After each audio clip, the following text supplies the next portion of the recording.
देखिए, इनके जो नारे होते हैं उनको आप थोड़ा सा कम कर लीजिएगा, ये इनका ट्रैक रिकॉर्ड बताता है। आपने देखा 75 का नारा, 75 पार का नारा 40 पे रुक गया, 400 पार का नारा 240 पे रुक गया। तो 60 का नारा तो इस रेशो से, इस अनुपात में 60 का नारा तो 30 पे रुकता दिखाई दे रहा है, मगर जो इनका ट्रैक रिकॉर्ड ही बता रहा है।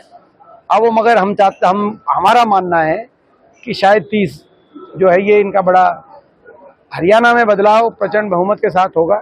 हरियाणा की जनता इस सरकार से दुखी हो चुकी है, भाजपा के झूठी घोषणाओं से, भाजपा के लोगों से, जो भाजपा की सरकार ने 10 साल तक हरियाणा के लोगों से जो छल किया है।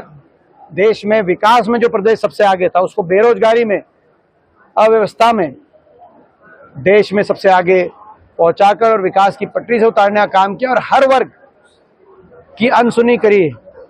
आज जनता दुखी है, जनता बदलाव करेगी प्रचंड बहुमत से। अमित शाह पंचकुला में थे, उन्होंने कहा कि न्याय सिंह सैनी के नेतृत्व में लड़ेंगे और आने वाले मुख्यमंत्री भी होंगे।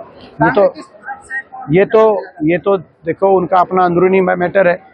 कांग्रेस प्रचंड बहुमत के साथ चौधरी उपेंद्र सिंह हुड्डा जी के नेतृत्व में और चौधरी उदय भान जी की अध्यक्षता में कांग्रेस पार्टी सरकार हरियाणा में बनाने जा रही है। संविधान को लेकर आपके साथ संसद में ओम बिरला की जिस तरह से तीखी टिप्पणी हुई, उसको लेकर देखिए, आप सब जानते हैं जो क्या हुआ वो आपने देखा। मैं समझता हूं कि देश संविधान से चल रहा है और ये संविधान है जिसमें हर वर्ग के और हर नागरिक के अधिकारी को सुरक्षित किया गया है। देश की संसद भी संविधान से चल रही है। ऐसे में जय संविधान का नारा लगाना तो सबके लिए खुशी की बात होनी चाहिए थी, लेकिन उस पर जब तो टिप्पणी की गई तो मैंने बड़ी सभ्यता और शालीनता से अपनी बात रखी। उसके बाद जो हुआ, क्या हुआ, वो आपने देखा। मैं तो यही कहना चाहता हूं कि मैं सदन के आसन के प्रति मेरा सम्मान है, लेकिन आसन की भी का दायित्व है कि किसी सदस्य का अपमान ना हो, सबका सम्मान बरकरार रहे, उसी में सदन की गरिमा है। आपने देखा, हरियाणा के लोगों ने भी देखा जो हुआ वो क्या हुआ, क्या वो ठीक था कि गलत था।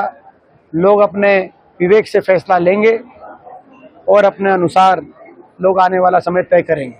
रोहतक में थी, उन्होंने कहा कि बाप बेटे जो कांग्रेस के वरिष्ठ नेता थे वो छोड़ के डाले, इसका कारण क्या रहा? मैं देखिए, किसी के व्यक्तिगत उस पर मैं ज्यादा बात तो जवाब। सर, टीम इंडिया ने भी कर दिया बहुत जबरदस्त, हम बधाई देते हैं भारत की क्रिकेट टीम की। और आप बाइट उठा के देखो, बाइट उठा के देखो, मेरी एक भविष्यवाणी सही हुई है। संसद के अंदर मैंने बाइट उठा के कहा था, बोला क्या होगा फाइनल में। मैंने कहा कि फाइनल में इंडिया जीतेगी और विराट कोहली और रोहित शर्मा दोनों हाफ सेंचुरी बनाएंगे। तो 2 तो नहीं बना पाए, लेकिन एक बात सही होगी।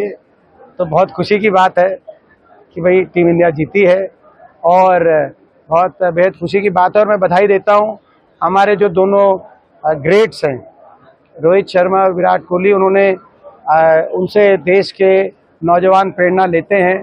उन्होंने T20 की अपनी इस हाई पे पहुंचने के बाद, कोई आसान कार्य नहीं होता, आप समझ सकते हैं।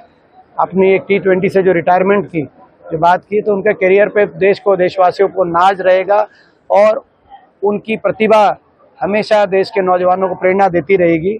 मैं समझता हूं कि आज दुनिया में इनसे बेटर कोई बैट्समैन दुनिया में नहीं है। सूर्य कुमार यादव ने वो कैच पकड़ा, तो उससे मैं कैसा, कल मैं मैच देख रहा था अपने दोस्तों के साथ। आप जानते हैं कि जो डेरावाल स्वीट्स वाले, जो अमित डेरावाल है, मेरे अच्छे दोस्त हैं, उनके घर पे हमने सारे अपने मॉडल स्कूल के दोस्तों बुलाया हुआ था।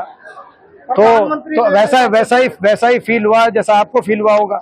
असल में आपने देखा होगा कि वो एक बार तो हमने समझा कि कैच पकड़ लिया, फिर थोड़ा सा 2 सेकंड के लिए थोड़ा डाउट में आ गए थे। तो ये इतना ही फर्क होता है कई बार। पिछली बार हम इतने से ही रह गए थे, आपको याद होगा, धोनी क्रीज से उतना ही दूर थे रनआउट जब हुए थे जितना सूर्य कुमार यादव बाउंड्री से दूर थे। तो मैं समझता हूं कि न्याय देश की टीम के साथ न्याय हुआ है, देश के साथ न्याय हुआ। हमारी देश की टीम पिछली बार भी वर्ल्ड कप जीतने वाली टीम थी, लेकिन वो उतनी क्रीज से रह गए थे, तो उतने फासले से ये कैच पकड़ा गया है। तो देश के बाद में आए हुए। दीपेंद्र जी, धड़कनें तेज थी भाई, धड़कनें तेज थी। लास्ट सवाल, प्रदेश के जो स्टेडियम है उसकी व्यवस्था है, चौपट हो गया, ये चौपट राज है, ये 10 साल का चौपट राज। केवल स्टेडियम ही अगर खराब हुआ हो तो हम बताएं। मैंने तो, आप देखो सड़कों का क्या हाल है, आप देखो अस्पतालों का क्या हाल है, स्कूलों का, कॉलेजों का।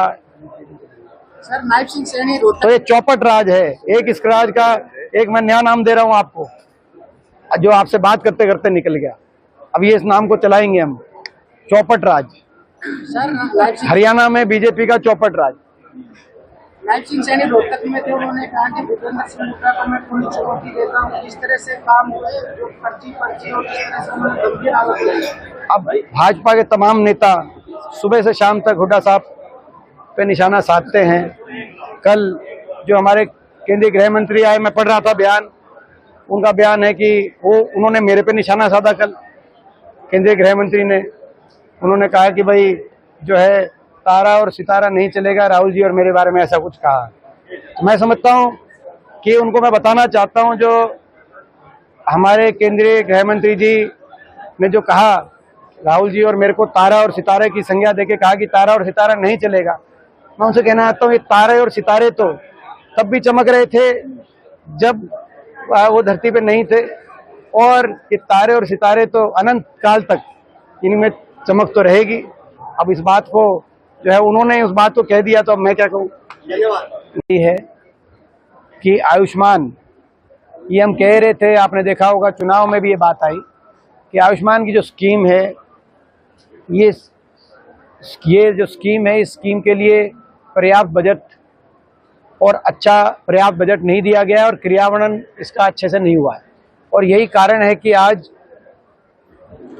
हरियाणा के सभी जो अस्पताल हैं, जो पैनल में हैं आयुष्मान के, कल से उन्होंने हड़ताल में जाने का फैसला किया। डॉक्टर्स डे पर इतना बड़ा कदम उठाना, कठोर कदम उठाना पड़ रहा है हरियाणा के सारे डॉक्टर्स को, ये कोई छोटी घटना नहीं है।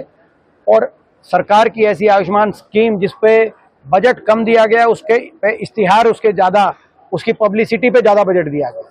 स्कीम पे कम बजट है, पब्लिसिटी पे ज़्यादा बजट है। 300 करोड़ रुपए पेंडिंग है, बिल पेमेंट पेंडिंग है, जो हरियाणा के तमाम पैनल के डॉक्टर्स और अस्पतालों की 300 करोड़ रुपए, और जिसमें रोहतक के 25 करोड़ है। मतलब आप समझो एक शहर के 25 करोड़ डॉक्टर्स के अपने जेब से इलाज हो गया, तो तब तक वो डॉक्टर्स कर पाएंगे, चाहे कितनी मानवता को लेकर उनके दिल में पीड़ा हो, आप उसका अंदाज़ा लगा सकते हैं।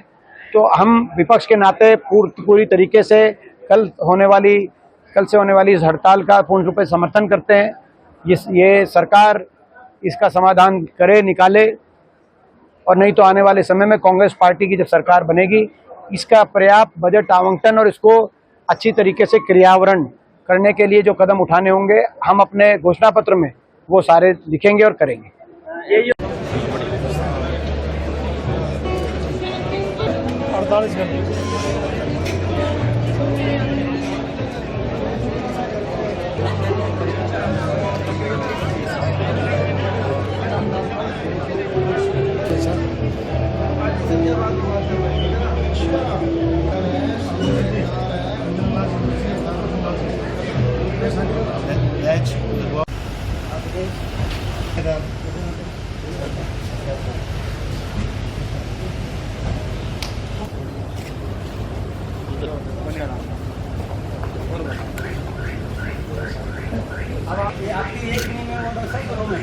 हाँ जी, यस।